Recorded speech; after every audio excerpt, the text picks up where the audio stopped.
ஆண்டவராக இயேசு கிறிஸ்துவுக்குள் மிகவும் அன்பாக நேசிக்கப்பட்ட அன்புக்குரிய சகோதர சகோதரிகளே, உங்கள் யாவருக்கும் அன்பின் வாழ்த்துக்கள். விசேஷ விதமாக நம்ம தொடர்ந்து பார்க்கக்கூடிய ஜீவனும் ஜீவ உரிமைகளும் என்ற தலைப்பின் கீழாக இன்றைய நாளுக்குரிய ஒரு கேள்வி பதிலுக்குள்ளாக கடந்து போகும் முன்பாக ஒரு சிறிய ஜெபம் பண்ணிடலாம். சர்வ வல்லமையும் மகா இரக்கமும் கிருபையும் நிறைந்த அன்பின் பரலோக பிதாவே, உமக்கே துதியும் சோஸ்திரமும் கனமும் மகிமையும் சதா காலங்களிலும் உண்டாயிருப்பதாக. பிதாவே, விசேஷ விதமாக இந்த வாழ்நாட்களில் ஒரு நாளை கொட்டி கொடுத்து வேத்துள்ள மகத்துவங்களை இப்பேற்பட்ட காரியங்கள் மூலமாக தெரிந்து கொள்ளக்கூடிய கிருபையை கொடுத்தீரே, அதற்காக நன்றி. தொடர்ந்து இந்த காரியங்களை நாங்கள் பயன்படுத்தும்படியாக கிருபை செய்ய வேண்டுமாய் ஜெபிக்கின்றோம். இவை யாவும் எங்கள் மீட்பெரும் இரட்சகரும் குருவுமாகிய ஆண்டவராக இயேசு கிறிஸ்துவின் நாமத்தினாலே கேட்கிறோம் நல்ல பிதாவே, ஆமேன். அன்பானவர்களே, 1912ஆம் வருஷத்தில் கேட்கப்பட்ட ஒரு கேள்வி. இந்த கேள்வி கொஞ்சம் பெருசா இருக்குது. ஆனா இந்த கேள்வி பார்த்தீங்க அப்படின்னா, நம்முடைய மூத்த சகோதரர் வெவ்வேறு இடங்கள்ல பேசின, அதாவது மேற்கோள் காட்டிய விஷயத்த என்ன பண்ணிக்காங்க, இங்க கொண்டு வந்து கேள்வியாகவே கேட்டிருக்கிறாங்க. நீங்க இங்க எப்படி சொல்லியிருக்கீங்க, இங்க எப்படி சொல்லியிருக்கீங்க, அங்க அப்படி சொல்லியிருக்கீங்க, இது எப்படி அப்படின்ற மாதிரி தான் கேள்வியோட ஒரு நோக்கம் இருக்குது. இப்போ உங்களுக்கு இந்த மாதிரி கோணத்தில் அணுகுனீங்கன்னா உங்களுக்கு புரிஞ்சிடும். சரிங்களா? இப்போ கேள்வி படைக்கலாம். கீழ்கண்ட மேற்கோள் சம்பந்தமாக நீங்கள் உங்கள் மனநிலையை மாற்றிக்கொண்டுள்ளீர்களா அப்படின்னு கேட்குறாங்க. கீழ்கண்ட மேற்கோள், அதாவது நீங்க சில இடங்கள்ல இப்படிலாம் சொல்லியிருக்கீங்க, அதன் அடிப்படையில் உங்கள் மனசை மாற்றிக்கிட்டீங்களா அப்படின்னு எங்களுக்கு ஒரு கொஸ்டின் வந்திருக்குதுன்றாங்க. சரி, என்ன மேற்கோள் காமிக்கிறீங்க, காமிங்க பார்க்கலாம் அப்படின்னு சொல்லி நம்ம கேட்கும்போது, டான் புஸ்தகம் ஒன்று இருக்குல்ல, அதில் வால்யூம் 1ல் பக்கம் 232 பேராகிராஃப் 1ல் நாம் பின்வருமாறு படிக்கிறோம். நல்லா கவனிங்க. நம்முடைய பாவங்களை அவர் தம்மிடம் சுமத்தப்படுவதற்கு சம்மதித்தார். நம்முடைய பாவங்களை தம்மிடம், அதாவது ஆண்டவராக இயேசு கிறிஸ்துவிடம் சுமத்தப்படுவதற்கு நம்முடைய ஆண்டவர் சம்மதித்திருந்தார் அப்படின்னு பார்த்தீங்கன்னா அந்த இடத்துல நீங்க சொல்லியிருக்கீங்க. சரிங்களா? நம்முடைய தண்டனையை நமக்காக தாங்கிக் கொண்டு அவர் பாவியைப் போல் நம் சார்பாக அவர் மரணமடைந்தார் இப்படின்னு சொல்லி அந்த டான் புஸ்தகத்துல நீங்க இப்படி சொல்லியிருக்கீங்க அப்படின்றாங்க. என்ன சொல்லியிருக்காராம் டான்ல? அவரு நம்முடைய பாவங்களை தம்மிடமாக சுமத்தப்படுவதற்கு சம்மதித்திருந்தார், நம்முடைய தண்டனையை தாங்கிக் கொண்டு பாவியைப் போல நம் சார்பாக மரணமடைந்தார்னு எழுதியிருக்கீங்க இந்த இடத்துல. இன்னொரு இடத்துல வால்யூம் 5ல் பக்கம் 109ல் வாக்கியம் 23ல் மேலும் படிக்கிறோம். என்ன படிக்கிறோம்? அவர்களுக்கு சுமத்தப்படவில்லை, it is not imputed to them. அவர்களுக்கு சுமத்தப்படவில்லை, ஆனால் மரத்தில் அவருடைய சரீரத்தில் நம்முடைய பாவங்களை தாங்கிக் கொண்ட அவரிடம் சுமத்தப்பட்டது. அப்போ அவர்களுக்கு சுமத்தப்படவில்லைன்னா என்ன சுமத்தப்படல? பாவம். அவர்கள் யாரு? நம்ம தான், ஜனங்கள், உலக ஜனங்கள். சரிங்களா? அப்போ அவர்களுக்கு சுமத்தப்படவில்லை, ஆனால் மரத்தில் அவருடைய சரீரத்தில் நம்முடைய பாவங்களை தாங்கிக் கொண்ட அவரிடம் சுமத்தப்பட்டது. எது? பாவம் சுமத்தப்பட்டது அப்படின்னு சொல்லிட்டீங்க. இப்போ இன்னொரு இடத்துல வால்யூம் 5ல் பக்கம் 444ல் பேராகிராஃப் 2ல் நம்ம படிக்கிறோம். என்ன படிக்கிறோம்?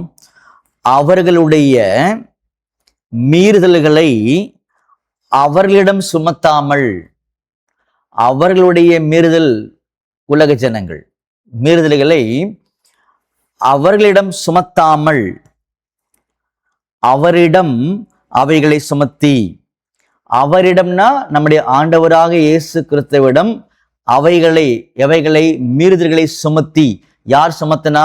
அப்பா பிதாகிய தேவன். சரிங்களா? இப்ப மறுபடியும் இந்த கொஸ்டின் மட்டும் படிக்கிறேன்.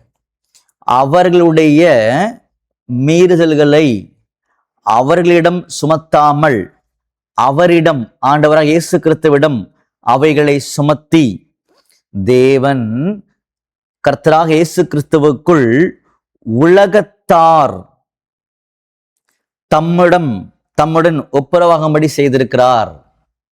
பார்த்தீங்களா?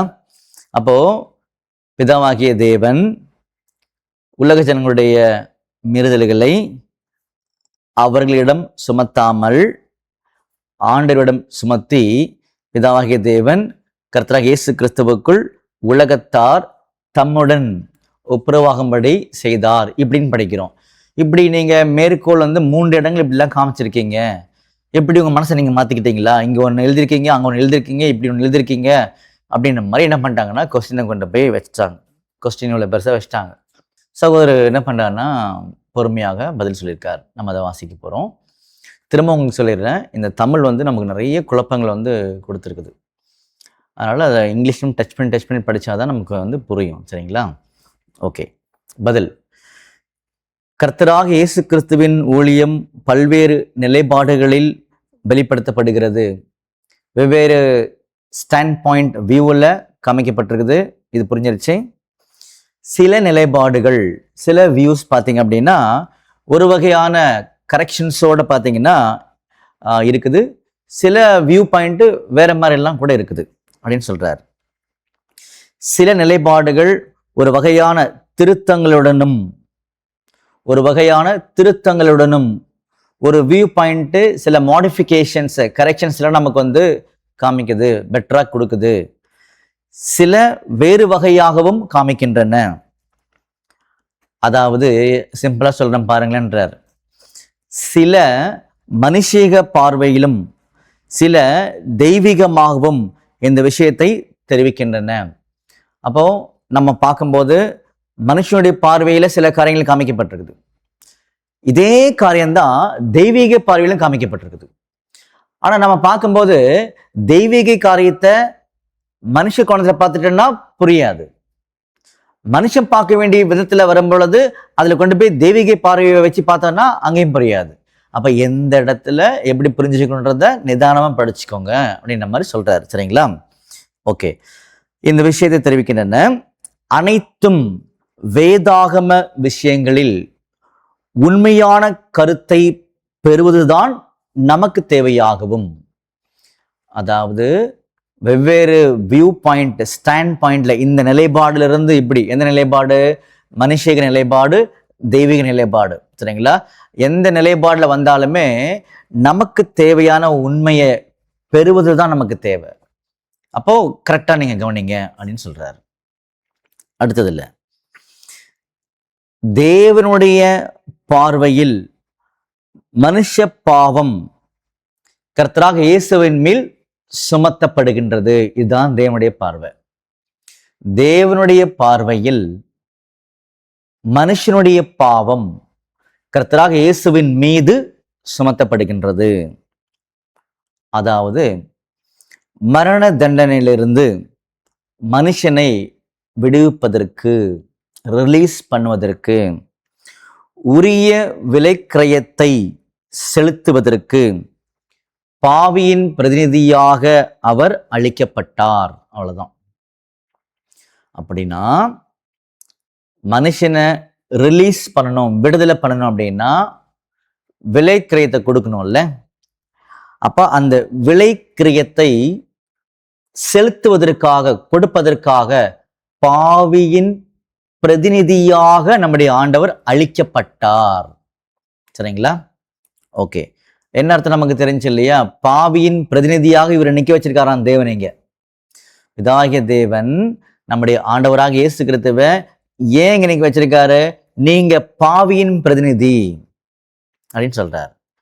சோ அப்படியாக என்ன பண்ணாருன்னா விலைக்கிரயத்தை என்ன பண்ணாருன்னா அங்க கொடுத்துட்டார். சரிங்களா? ஒரு பாவி கொடுக்கறதுக்கு பதில் இவர் கொடுத்துட்டாருன்றதை அங்க சொல்றாரு. இந்த சம்பவத்தை தான் வனாந்திரத்துல வெண்கல சர்பன்ற அடையாளத்துல உருவகப்படுத்தி இருக்கிறாரு அப்படின்னு சொல்றாரு. இது என்னாகும் 21:6 படிக்கும்போது நமக்கு தெரிஞ்சிடும். இப்ப காமிக்கப்பட்ட காரியத்தை வெண்கல சர்பத்தோடு என்ன பண்ணிருக்காருன்னா உருவகப்படுத்தி காமிச்சிட்டாரு. அப்ப இதுதான் பாத்தீங்கன்னா, இவ்விதமாக அவர் பாவம் அறியாதவராக இருந்தும் நமக்காக பாவமாக்கப்பட்டார். அவர் ஒரு பாவ நிவாரண பலி. இது நமக்கு 2 கொரிந்தியர் 5:21 படிக்கும்போது தெரிஞ்சிடும். சரிங்களா? அதாவது பாவம் அறியாத அவரை நமக்காக பாவமாக்கினார்னா நமக்கு தெரியும் இல்லையா? பாவமாக்கினார் என்ன அர்த்தம்னா, பாவம் போக்கும் பலியாக அப்பா ஏற்படுத்தினார்னு அர்த்தம். அதான் இங்கிலீஷ்ல அப்படிதான் இருக்கும். சின் ஆஃபரிங் சொல்லி தான் போட்டிருப்பாரு. ஓகே, அடுத்தது இன்னொரு கோணம். இப்ப படிச்சது எந்த ஸ்டாண்ட் பாயிண்ட், எந்த நிலைப்பாடுல இருந்து பார்த்தோம்? தெய்வீக நிலைப்பாடுல இருந்து பார்த்தோம். சரிங்களா? இப்ப பார்க்கறது மனுஷனுடைய நிலைப்பாடுல இருந்து பார்க்க போறோம் திட்டத்தை. இந்த விஷயத்தை வேறொரு நிலைப்பாட்டில் பார்த்தால், மனுஷீக பார்வையிலிருந்து பார்த்தால், நம்முடைய பலவீனத்தை சரி செய்வதற்காக அவருடைய பலியின் பலனை, நல்லா கவனிங்க, உங்களுக்கு முன்னாடியே சொல்லிடுறேன், இங்க எழுதின தமிழ் டிரான்ஸ்லேஷன் புரியவே புரியாது, நம்ம கன்ஃபியூஸ் ஆயிடுவோம். நான் படிக்கிறேன், அப்புறம் எக்ஸ்பிளைன் பண்ணிக்கலாம். சரிங்களா?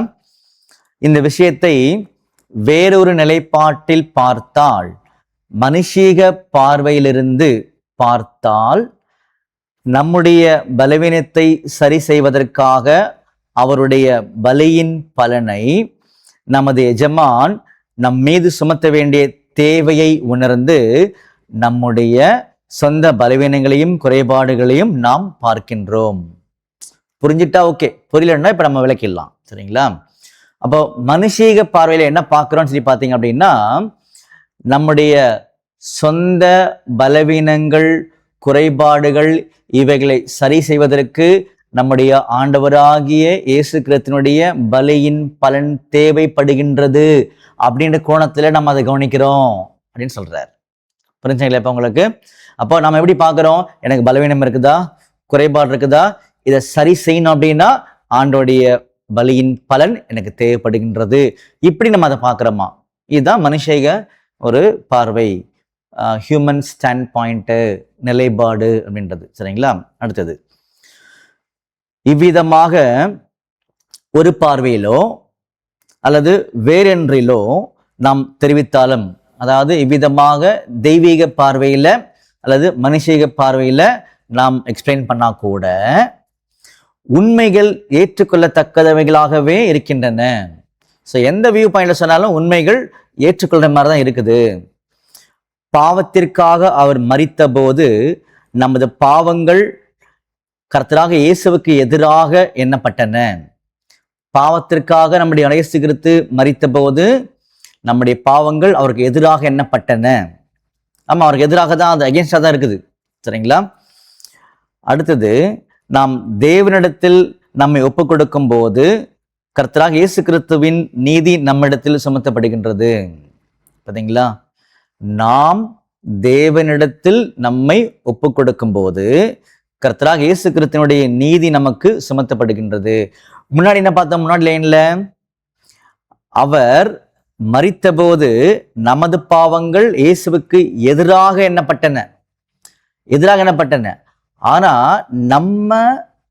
நம்மளை தேவன் ஒப்பு கொடுக்கும் பொழுது அவருடைய நீதி நமக்கு என்ன பண்ணுதுன்னா சுமத்தப்படுகின்றது. நம்முடைய மகாரட்சகரான பிரதான ஆசாரியர் நம்முடைய பலவீனங்களை சரி பண்ணுகிறார் அப்படின்னு பார்த்தீங்கன்னா சொல்றாரு. அப்போ நம்முடைய இயேசு கிறிஸ்துவுடைய காரியங்கள் வெவ்வேறு நிலைப்பாடுகளில் காமிக்கப்பட்டிருக்குது. எந்த நிலைப்பாடுகளில் படித்தாலுமே உண்மையை வாங்குறது தான் நமக்கு தேவையாக இருக்குது, அதுதான் நம்ம நோக்கமாக இருக்குது. சரிங்களா? அவர் மரிக்கும்போது நம்முடைய பாவங்கள் அவருக்கு எதிராக இருந்துச்சு அப்படின்னு பார்த்து நம்ம நினைக்கிறோம் இல்லையா? இல்லை, நம்முடைய பாவங்களுக்காக மரிச்சதுனால தான் நாம நம்முடைய பிதாகிய தேவனை ஏற்றுக்கொள்ளும் பொழுது அவருடைய நீதியானது நம்ம மேல சுமத்தப்படுகின்றதுன்னு சொன்னார். சரிங்களா? அப்ப 3 வியூ பாயிண்டா சொல்லிட்டார். ஒன்று பிதாகிய தேவன் அவருடைய பார்வையில பார்க்கறது, இன்னொன்று மனுஷனுடைய பார்வையில பார்க்கறது, இன்னொன்று அவர் மரிக்கும் போது நம்முடைய பாவங்கள் எதிராக இருக்க மாதிரி தெரிஞ்சிச்சு அவர்கிட்ட. அப்படி இல்லை, நாம் பிதாவை ஏற்றுக்கொள்ளும் பொழுது அவருடைய நீதி நம்ம மேலே சுமத்தப்படுகின்றது.